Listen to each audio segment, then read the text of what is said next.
Habari. Je, unapata maumivu ya viungo, mifupa, pamoja na ganzi mara kwa mara hasa nyakati za usiku? Leo nitakwenda kukuonesha aina za mafuta ambayo yanafaa kufanyia massage pindi unapopata na maumivu ya viungo na mifupa ama ganzi.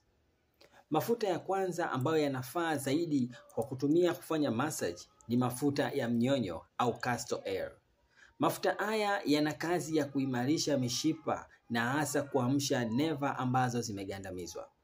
Mafuta ya mchaichai, haya yana kazi ya kuamsha mishipa ambayo imeelekea kwenye mfumo wa ufahamu na yanasaidia kuamsha nerves ambazo zimesinzia.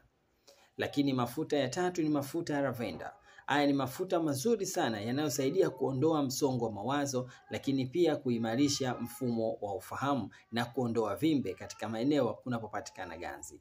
Mafuta ya tangawizi, haya ni mafuta mazuri zaidi yenye kazi ya kuchochea mishipa, misuli ambayo imesizi ama imelala na ambayo yanakusababishia ganzi uweze kukaa sawa.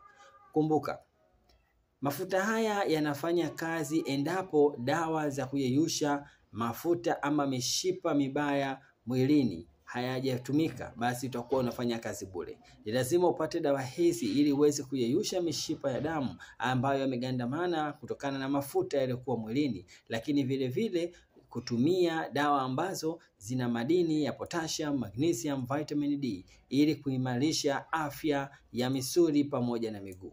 Kwa yoyote anayehitaji msaada wa kupata dawa hizi anaweza nipigia nami nikamsaidia na tukashauriana namna nzuri ya kuweza kutibu tatizo lako la miguu na viungo. Nipigie sasa.